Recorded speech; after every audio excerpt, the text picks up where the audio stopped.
আসসালামু আলাইকুম রহমতুল্লাহ। আমরা কিন্তু primary level right form of ভার্বের প্রাইমারি লেভেল নিয়ে আলোচনা করছি।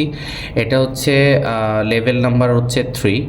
ওকে, আমরা কিন্তু প্রথম যে ভিডিওটা করেছিলাম 1 থেকে 5, তারপরে দ্বিতীয় ভিডিওটা ছিল হলো 6 থেকে 10, আর এই ভিডিওটা হবে প্রাইমারি লেভেলের এখানেই শেষ।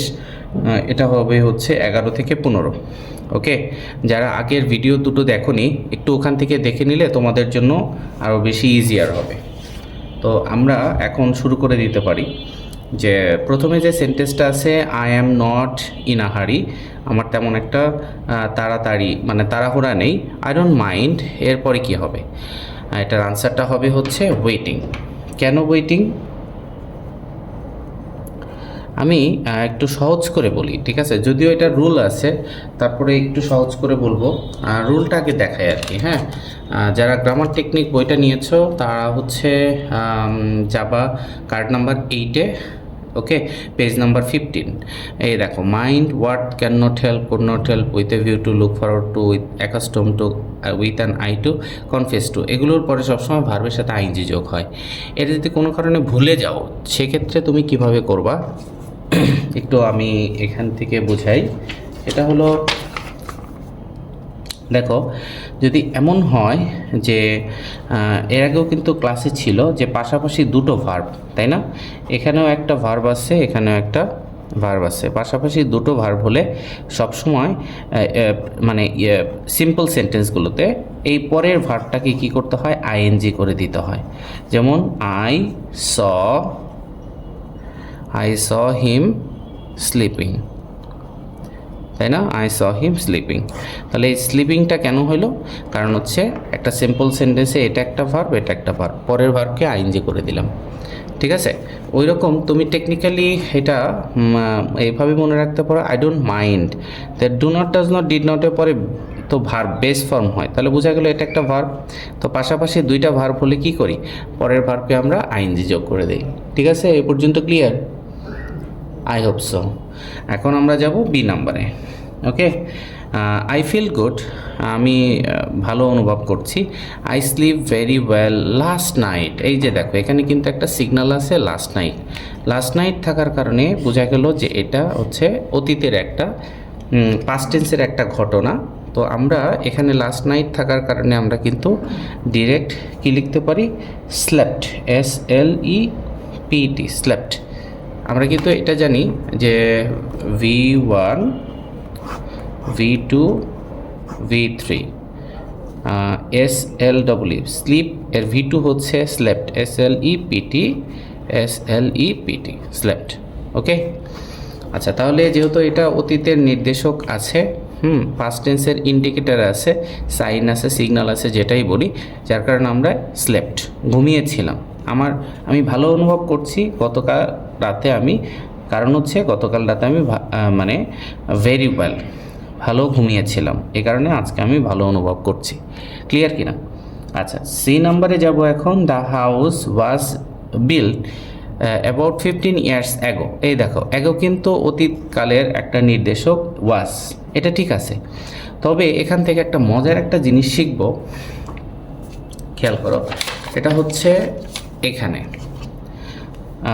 যখন তুমি এমন পাবা, am, is, are, was, were, এগুলোর পরে দুই ধরনের ভার্ব হয়। হয় ভার্বের সাথে আইএনজি যোগ হবে, আর না হয় ভার্বটা V3 হবে। হয় আইএনজি যোগ হবে, আর না হয় V3 হবে। এক্সাম্পল, আমি যদি এমন লিখি যে আই অ্যাম গোয়িং, দেখো, I am going to school. যদি এমন হয় যে এম ইজ আর এর পরে তোমার কি হচ্ছে? ভার্বের সাথে আইএনজি, অ্যাক্টিভ হলে আইএনজি। তবে যদি কখনো এমন হয়, যেমন আমি যদি এমন লিখি যে দ্য পেন, হ্যাঁ, দ্য পেন ব্রেক। এখন একটু সহজ করে দেই, দ্য পেন ওয়াজ। তাহলে আমরা কি শিখলাম? যে এমিজ আর ওয়াজের পরে হয় আইএনজি হবে, আর নয় V3 হবে। এখানে তো কলমটা ওয়াজ ব্রেকিং, কলমটা তো আর ভাঙতেছিল না, কলমটাকে ভাঙা হচ্ছিল, তাই না? যার কারণে অ্যামিজার ওয়াজারের পরে আইএনজি দেওয়ার সুযোগ আছে কি না, ব্রেকিং লেখা যাবে কি না? ব্রেকিং যদি লিখি হয় আইএনজি হবে আর নয় V3 হবে। আচ্ছা ধরে নিলাম ব্রোকেন, PROKEN। এখন সঠিক কোনটা? সঠিকটা হচ্ছে যে দ্য পেন ওয়াজ ব্রেকিং, কলমটা কাউকে ভাঙতেছিল। এটা কি সম্ভব? কলম কাউকে ভাঙতে পারে নাকি কলমকে ভাঙা হচ্ছিল? তা কলমটা ভাঙা হয়েছিল। তাহলে দ্য পেন, যেহেতু আইএনজি করলে সম্ভব না, ভাঙতেছিল, এটা কি সম্ভব কিনা? সম্ভব না। তাহলে আমাদের প্যাসিভ করে দিতে হবে, দ্য পেন ওয়াজ ব্রোকেন। এ পর্যন্ত clear? The pen was broken. আচ্ছা ঠিক আছে, তাহলে এখানে কি হবে দেখো, দ্য হাউস ওয়াজ, তাহলে দুইটা, যেহেতু অ্যামিজার ওয়াজারের পর আইএনজি হয় V3 হয়, আমি আগে দুইটাই লিখি। তা যদি লিখি বিল্ড, BUILD, বিল্ডিং হতে পারে, অথবা এর V2 যদি লিখি BUILT, এই দুইটার একটা আনসার হবে বিল্ড। তাহলে দ্য হাউস ওয়াজ বিল্ডিং, বাড়ি কি কাউকে তৈরি করতেছিল কিনা? এটা কি সম্ভব? বাড়ি কাউকে তৈরি করে? এটা তো সম্ভব না, তাহলে আইএনজি করা সম্ভব হচ্ছে না। তাহলে দ্য হাউস ওয়াজ বিল্ড, তৈরি করা হয়েছিল অ্যাবাউট 15 years ago। ঠিক আছে, এটা প্যাসিভ। ক্লিয়ার? তারপরে I wash my clothes because they are dirty, they were dirty. দেখো এই সেন্টেন্সটা কিন্তু পাস্ট টেন্সে হবে। কেন? এই যে অতীতের নির্দেশক আছে ওয়ার, হ্যাঁ, clothes were dirty because my clothes they were dirty. তাহলে আই যেহেতু অতীতকালের ঘটনা, তাহলে ওয়াশের অতীত পাস্ট টেন্স ব্যবহার করতে হবে, washed. I washed my clothes because they were dirty. আচ্ছা এখন যাবো হলো ইতে, did you go to bed last night. এখানে দেখো লাস্ট নাইট থাকার কারণে বোঝা গেল এটা কিন্তু একটা অতীতের ঘটনা, তাই না? পাস্ট টেন্সের ব্যাপার, যার কারণে আমি কি করতে পারি দেখো, ডিড ইউ ওয়েন্ট লিখবো নাকি গো লিখবো? প্রশ্ন হলো এটা, তাই না? মনে রাখবা এটার আনসারটা হবে হচ্ছে ডিড ইউ গো। ওয়েন্ট কিন্তু হওয়ার সুযোগ নাই। কেন সুযোগ নাই? আমরা কিন্তু একটা রুল জানি। রুলটা কি? রুলটা হচ্ছে যদি কখনো এমন হয় ডু, ডাজ, ডিড, অথবা ডু নট, ডাজ নট, অথবা ডাজেন্ট, যাই বলো, didn't. Do not, does not, did নটের পরে সবসময় বেস ফর্ম হয়। ঠিক আছে কি না? ডু, ডাজ, ডিড অথবা do not, does not, did not, এরপরে কি হয়? বেস ফর্ম হয়। এই যে দেখো বেস ফর্ম। ওকে, এখন আমরা এই যে ডিড নট কখনো ওয়েন্ট হইতে পারে না, did not go. Okay, did not go base form হয়ে গেল, do not, does not, did not. তাহলে আমাদের 11 নম্বর শেষ হয়ে গেল। এখন আমরা যাব 12তে। ওকে, আচ্ছা 12তে কি বললো? Use the right form of verb, same জিনিস। তো আমরা শুরু করে দিতে পারি। Watch I watch the movie recently. এই যে একটা সিগনাল, যখন তুমি সিগনাল পেয়ে যাবা তোমার জন্য সহজ হয়ে যাবে। তাহলে রিসেন্টলি কোন টেন্সের সাথে সম্পর্কযুক্ত? রিসেন্টলি থাকলে এই গ্রামার টেকনিক বইতে কিন্তু সব পেয়ে যাবা। ঠিক আছে, রিসেন্টলি হলো প্রেজেন্ট পারফেক্ট টেন্সের সম্পর্কযুক্ত। এই দেখো রিসেন্টলি পেয়ে যাবা। এই যে recently, just now, already, yet, ever, never, so far, lately, recently থাকলে প্রেজেন্ট পারফেক্ট টেন্স হয়। ওকে, তাহলে আই প্রেজেন্ট পারফেক্ট, তাহলে প্রেজেন্ট পারফেক্টের স্ট্রাকচারটা বলতে পারো? প্রেজেন্ট পারফেক্টের স্ট্রাকচার, প্রেজেন্ট পারফেক্টের প্রেজেন্ট পারফেক্টের স্ট্রাকচার হচ্ছে সাবজেক্ট প্লাস হ্যাভও হইতে পারে, আবার হ্যাজও হতে পারে, এরপরে কিন্তু V3 ফর্ম। ওকে, তাহলে আমাকে কি কি লাগবে প্রেজেন্ট পারফেক্টের? আই তো সাবজেক্ট আছে, এরপরে হ্যাভ লাগবে অথবা হ্যাজ লাগবে, এরপরে কিন্তু V3। তাহলে আইয়ের সাথে হ্যাভ হয়, তাহলে I have watched, V3 form, I have watched the movie recently. Clear? আচ্ছা তারপরে যাব হচ্ছে walking dash a good exercise. Be থেকে কি কি হইতে পারে? এম হইতে পারে, ইজ হতে পারে, আর হতে পারে, আবার ওয়াজও হইতে পারে, ওয়ারও হতে পারে। প্রথম কথা হচ্ছে ওয়াকিং কি আমি যদি পাস্ট টেন্স দেই, দেখি পাস্ট টেন্সের কোনো সিগন্যাল আছে কিনা, নাই। সেক্ষেত্রে দেখো ওয়াকিং কি যদি আমি ধরেই নেই, সিগন্যাল নাই, তারপরও পাস্ট টেন্স হয় কিনা। ওয়াকিং ওয়াজ এ গুড এক্সারসাইজ, এটা হইতে পারে? ওয়াকিংটা কি আগে গুড এক্সারসাইজ ছিল, এখন কি আর নাই? তাহলে এটা পাস্ট টেন্স হওয়ার সুযোগ নাই। হ্যাঁ, ওয়াকিং ওয়াজ হইতে পারে না। তাহলে ওয়াকিং এম, ওয়াকিং ইজ নাকি ওয়াকিং আর? তাহলে আনসারটা হবে ওয়াকিং ইজ। ওয়াকিং তো আর প্লুরাল না, এম তো শুধুমাত্র আয়ের সাথে হয়। তাহলে walking is a good exercise. Clear কিনা? আচ্ছা, তারপরে যাব হচ্ছে সিতে, উড ইউ মাইন্ড। এই যে দেখো মাইন্ড, দুইটা verb. Would you mind, mind হচ্ছে একটা ভার্ব, আর একটা ভার্ব আসছে। যদি পাশাপাশি দুইটা ভার্ব আসে তাহলে পরের ভার্বের সাথে কিন্তু আইএনজি যোগ করতে হয়। তাহলে উড ইউ মাইন্ড টেকিং, আনসারটা কী হবে? পরের ভার্বের সাথে আইএনজি যোগ taking. Would you mind taking, okay, a cup of tea. Okay, তারপরে each boy and each girl. বিতে আমরা কি কি হতে পারে? আবার আগের মতো লিখবো, এম হতে পারে, ইজ হতে পারে, আর হতে পারে, ওয়াজ হতে পারে, ওয়ার হতে পারে। প্রেজেন্ট ইন দ্য মিটিং, এটা কিন্তু খুবই খুবই খুবই ইম্পর্ট্যান্ট একটা রুল। ঠিক আছে, আমি তোমাদের এই জায়গাটা কিন্তু একটু সময় লাগবে, আমি একটু ব্যাখ্যা করে বুঝাতে চাই, কারণ এই প্রবলেমটা কিন্তু অনেক হয়। এর আগে মানে প্রিভিয়াসলি অনেক দেখেছি। আমি একবারে ব্যাখ্যা করে সবগুলো বুঝাই দিই যেন সারা জীবন আর কোনো ভুল না হয়। মনে রাখবা যে ওয়ান, হ্যাঁ, বডি থিং, এটা কিন্তু গ্রামার টেকনিক বইতেও আছে। তারপর আমি একটু এখানে লিখে দিচ্ছি। যদি কখনো পাও এনিওয়ান, এনিবডি, এনিথিং, হ্যাঁ, anyone, anybody, anyone, anybody, anything, তাহলে সামওয়ান, তাহলে সামবডি, হ্যাঁ, সামথিং। ওকে, আবার যদি হয় এভরিওয়ান, এভরিবডি,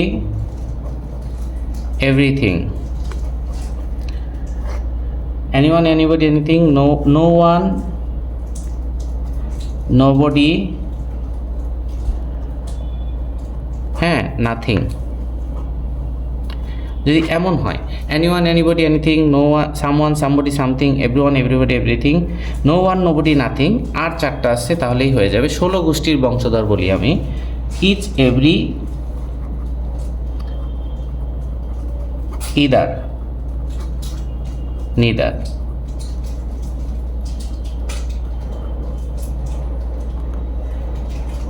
তাহলে ইচ, এভরি, ইদার, নিদার, এই 16টা শব্দ যদি কখনো সাবজেক্ট হিসাবে ব্যবহার করা হয়, ভার্বটা 100% বেস ফর্ম হবে। ঠিক আছে, তাহলে 16 গোষ্ঠীর বংশধর,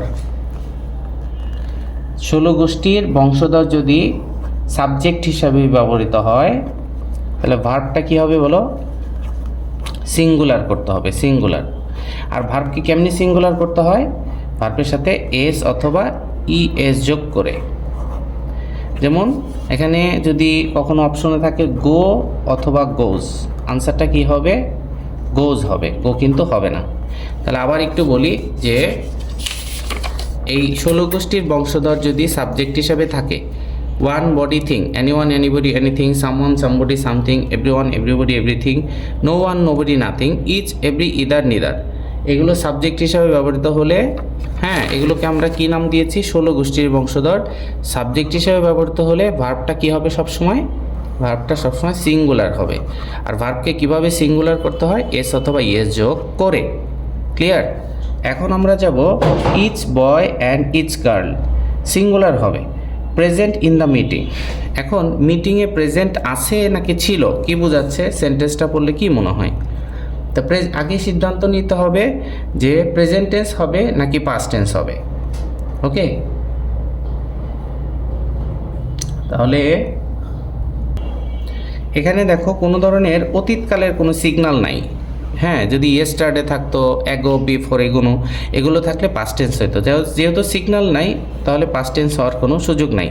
তাহলে বোঝা গেল এই যে ইচ এভরি এগুলো সিঙ্গুলার সবসময়। এখন বয় এবং গার্ল দিয়ে মনে হতে পারে প্লুরাল, বয়ও আছে গার্লও আছে, তারপরও কোনো নিয়ম মানবে না, ডিরেক্ট সিঙ্গুলার। তো সাবজেক্টটা যেহেতু সিঙ্গুলার, ভার্ব সিঙ্গুলার করতে হবে, এই কারণে এটা এখানে হবে ইজ। এম তো আর হবে না, আয়ের সাথে হয়, প্লুরাল হবে না, শুধুমাত্র সিঙ্গুলার। ওকে, ইচ, এই যে each every, either neither, each every, এগুলো যদি সাবজেক্ট হিসেবে থাকে ভার্ব সিঙ্গুলার, সহজ কথা, ঠিক আছে। আচ্ছা, তারপরে আমরা যাব হলো 12 হচ্ছে ই। 12 ইতে দেখো যে you, you, he and I, এখানে কয়জন? 3 জন না? তাহলে সাবজেক্টটা কি? সাবজেক্ট হচ্ছে প্লুরাল। সাবজেক্ট প্লুরাল হলে ভার্বও প্লুরাল করতে হবে, এখানে are. You, he and I are friends. আচ্ছা, এখন আমরা যাব 13তে। 13তে দেখো দেয়ার, বি, বি মানে কি? Am is are was were 50 students in our class. তাহলে এম হইতে পারে, বি মানে am, is, are, was, were, তাই তো। এখন সিদ্ধান্ত নিতে হবে যে পাস্ট টেন্স হবে নাকি প্রেজেন্ট টেন্স হবে। দেখো 50 স্টুডেন্ট ইন দ্য ক্লাস, এখানে দেখো কোনো ধরনের অতীতের কোনো সিগন্যাল নাই, অ্যাগো, ইয়েস্টারডে, অতীতের কোনো সিগন্যাল নাই, তাহলে পাস্ট টেন্স হওয়ার কি কোনো সুযোগ নেই। তা এখন হয় প্রেজেন্ট টেন্সে হয় am is are was were, তিনটার যে কোনো একটা হবে, তাই তো। আচ্ছা, এখন রুলটা একটু খেয়াল করো। রুলটা হইল এটা, দেখো দেয়ার, দেয়ার এবং হেয়ার, এই দুটোর পরে তোমার হয় হবে সিঙ্গুলার আর না হয় প্লুরাল। হ্যাঁ, দেয়ার এবং হেয়ারের পরে সিঙ্গুলারও হইতে পারে, প্লুরাল হইতে পারে, ভার্বটা আর কি। হ্যাঁ, ভার্বের কথা বলছি। এইটা ডিপেন্ড করে ডান পাশে সিঙ্গুলার দিবা নাকি প্লুরাল দিবা, এটা ডিপেন্ড করে ডান পাশে সিঙ্গুলার আছে নাকি প্লুরাল আছে। যদি ডান পাশে ধরলাম দেয়ার এ ড্যাশ এ পেন, তাহলে আনসারটা কী হবে? দেয়ার অথবা হেয়ার ইজ এ পেন। আর যদি হয় 2 পেন্স, তাহলে কি হবে? দেয়ার আর 2 পেন্স। বুঝছো কি না? তাহলে দেয়ার এবং হেয়ারের পরে সিঙ্গুলারও হইতে পারে, প্লুরালও হতে পারে। এটা ডিপেন্ড করে এই ভার্বের পরে কি আছে। যদি সিঙ্গুলার থাকে এ পেন, সিঙ্গুলার থাকার কারণে there is a pen. 2 pens, plural থাকার কারণে দেয়ার আর 2 পেন্স, এমন। এখন আমরা এখান থেকে দেখব দেয়ার ড্যাশ 50 স্টুডেন্টস, প্লুরাল কিনা। এখানে যদি প্লুরাল হয় তাহলে কিন্তু আমাদের এটা দেয়ারকে প্লুরাল ধরতে হবে, যে 50 স্টুডেন্টস প্লুরাল, তাহলে এম হলো না, ইজ হলো না, শুধুমাত্র কি হবে? আর। তাহলে দেয়ার আর 50 স্টুডেন্টস ইন আওয়ার ক্লাস। আচ্ছা, এখন যাব বিতে। The lazy dash suffer in the long run, এটা কিন্তু একদম প্রথম ভিডিওতে ছিল। প্রথম ভিডিওতে এই কথাটা নিয়ে কিন্তু কথা বলছি, সেটা হচ্ছে আবার একটু বলি। ধরে নিলাম যে এই জায়গাটা, এটা হলো ভার্বের জায়গা আর এটা হলো সাবজেক্টের, ঠিক আছে। এখন তুমি এই সাবজেক্টটা ভালো করে খেয়াল করবা। সাবজেক্ট যদি সিঙ্গুলার হয় ভার্বও কিন্তু সিঙ্গুলার হবে, সাবজেক্ট যদি প্লুরাল হয় ভার্বও কিন্তু প্লুরাল হবে। তো এখন বুঝবা কিভাবে সাবজেক্টটা সিঙ্গুলার নাকি প্লুরাল। এখন মনে রাখবা, যদি বলি এরকম একটা এক্সাম্পল খুব বেশি আছে, দ্য পোর ইজ নাকি আর, ইজ হবে নাকি আর হবে, হ্যাপি আর নট হ্যাপি, কি হবে আনসারটা? দেখো এখানে ইজও হতে পারে আরও হতে পারে, আমাকে সিদ্ধান্ত নিতে হবে সাবজেক্টটা কি আছে।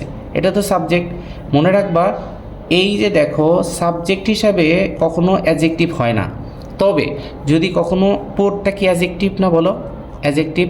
তাহলে মনে রাখবার অ্যাডজেক্টিভের আগে যদি দা কখনো থাকে, অ্যাডজেক্টিভের আগে কি থাকে? অ্যাডজেক্টিভের আগে যদি কখনো দা থাকে তখন এটা নাউনে পরিণত হয়। কিসে পরিণত হয়? নাউন। আবার বলছি, অ্যাডজেক্টিভের আগে দা আছে, অ্যাডজেক্টিভের আগে দা আছে, এটা কিসে পরিণত হয়? নাউনে পরিণত হয়, এবং সেই নাউনটা অবশ্যই প্লুরাল নাউন, প্লুরাল নাউন। এটা কিভাবে বুঝবা? দেখো দা পোর মানে পৃথিবীর সব গরিবদের কথা বলছে, দা পোর মানে পৃথিবীর সব গরিব যত ব্যক্তি আছে সবাই, তাহলে এটা প্লুরাল হবে, দা পোর আর। এখন ওই রকম একটা প্রশ্ন হচ্ছে এখানে, দ্য লেজি, লেজিটা কি অ্যাডজেক্টিভ না, বলো লেজি কি অ্যাডজেক্টিভ। তো অ্যাডজেক্টিভের আগে দা থাকলে তাহলে এটা নাউনে পরিণত হয়, নাউন। এবং এই নাউনটা সিঙ্গুলার নাউন না প্লুরাল নাউন?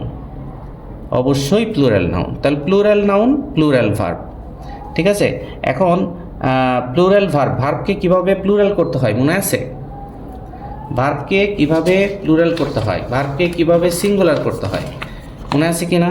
যদি ভার্বের সাথে ভার্বকে কীভাবে সিঙ্গুলার করবা?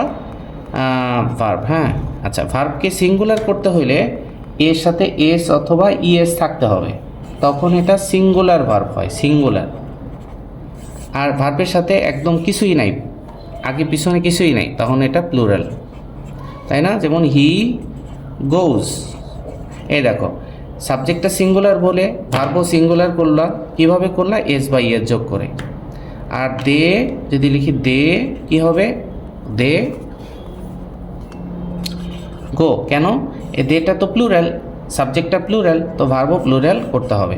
কীভাবে প্লুরাল করতে হয়? এস বা ইয়ের যোগ না করে, কোনো করা যাবে না, এস বা ইয়ের যোগ করা যাবে না, করলে আবার সিঙ্গুলার প্লুরাল। তাহলে দ্য লেজি এটা কিন্তু প্লুরাল সাবজেক্টে পরিণত হলো, অ্যাডজেক্টিভের আগে দা, তাহলে অ্যাডজেক্টিভের আগে দা থাকলে এটা নাউনে পরিণত হয় এবং প্লুরাল নাউনে পরিণত হয়। তাহলে প্লুরাল নাউন, প্লুরাল ভার্ব, ভার্বকে কীভাবে প্লুরাল করতে হয়? এস বাই এর যোগ না করে। তাহলে the lazy suffer, the lazy suffer in the long run, মানে পৃথিবীর যত লেজি ব্যক্তি আছে সবাই কিন্তু ভবিষ্যতে ইন দ্য লং রান মানে ভবিষ্যতে সাফার করতে হবে অথবা সাফার করে। ওকে, সিতে দেখো mother prepare food for us, mother third person singular number, এই কারণে এটা কী হবে? মাদার। সিতে একটু ট্রাই করো তো, প্রিপেয়ার্স, ভেরি গুড। হ্যাঁ, mother third person singular number, ভার্বের সাথে এস বাই দেখো, PARES, prepares food for us, ঠিক আছে। আচ্ছা, সিতে দেখো যে it dash rain for 2 hours, এই যে দেখো ফর একটা সিগন্যাল আছে কিন্তু, ফর ওই যে গত ক্লাসে বলেছিলাম না যে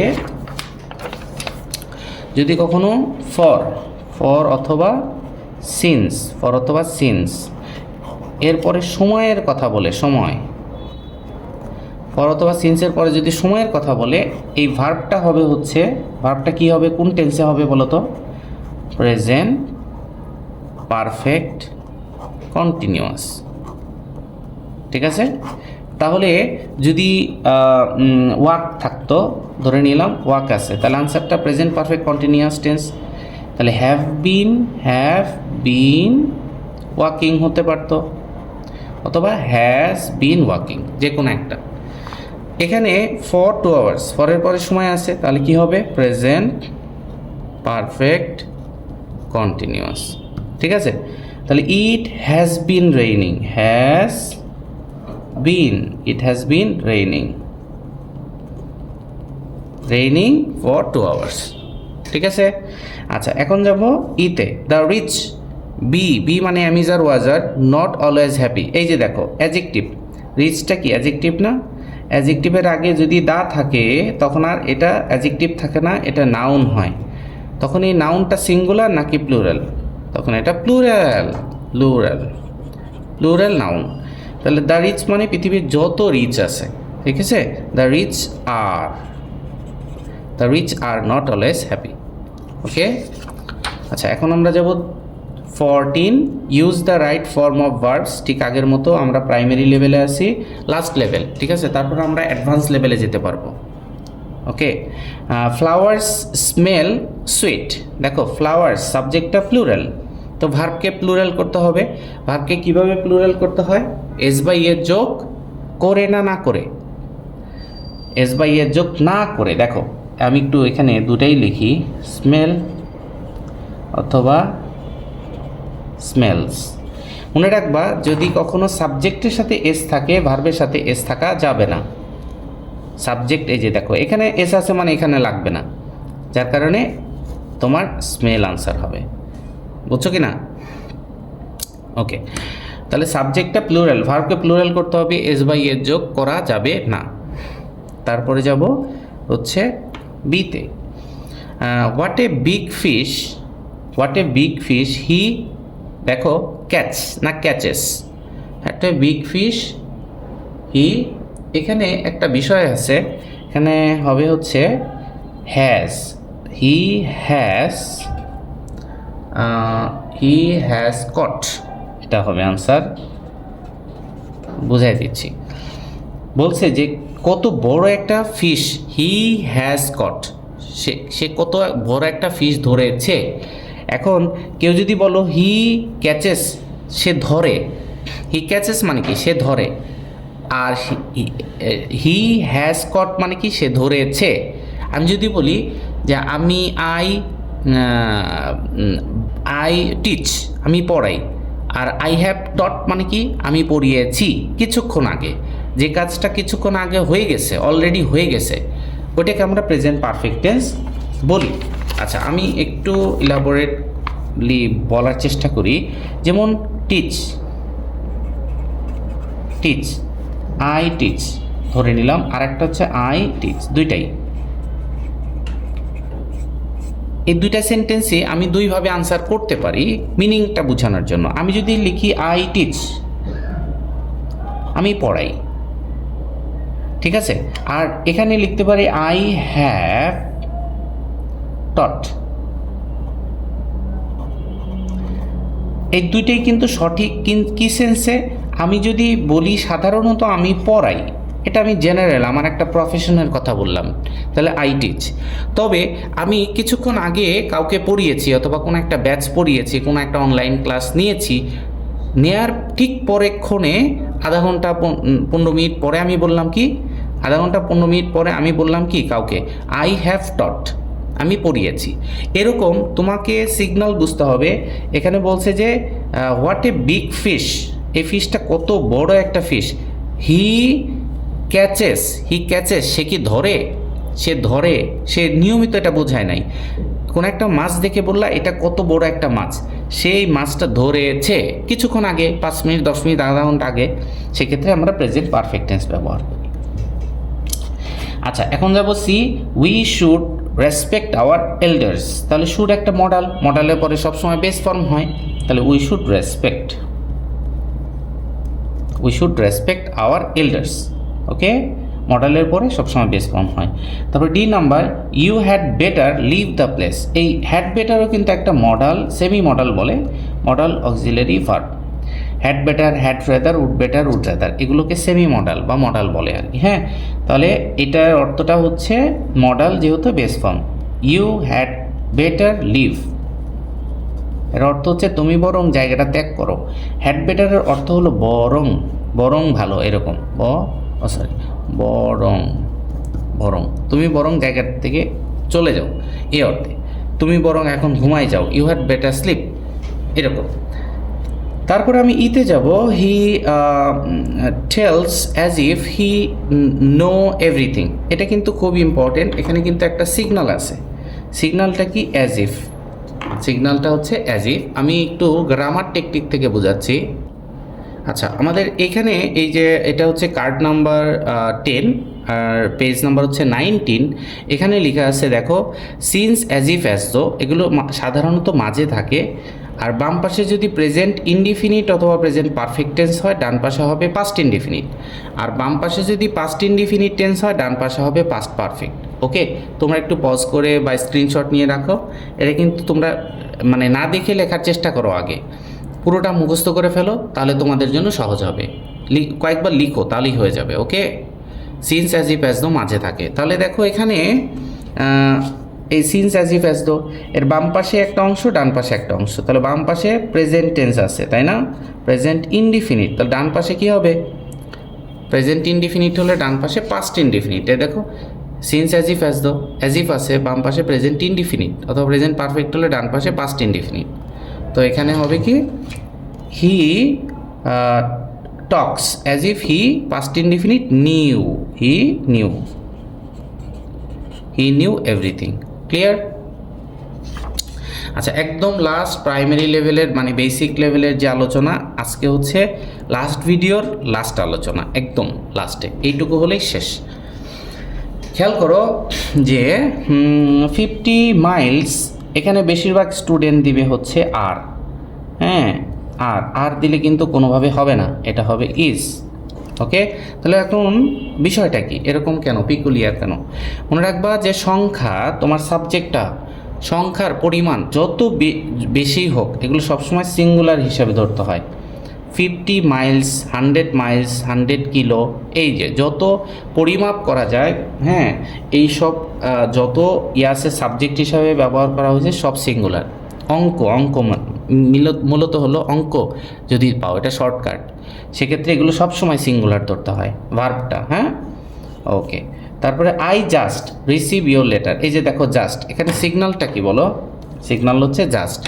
আমরা গ্রামার টেকনিক বইতে কিন্তু একটু, তোমরা যাদের বইটা একটু যদি আসলে নিতে চাও, এটা খুবই প্রয়োজনীয়। আমার গবেষণায় এখন পর্যন্ত সবগুলো এখানে চলে আসছে, সবগুলো গ্রামারের।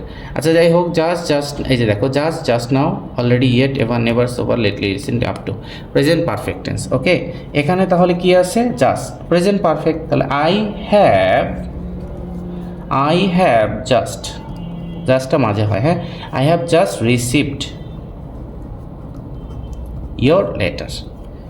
আচ্ছা, সি নাম্বার দেখো, the sun set in the east.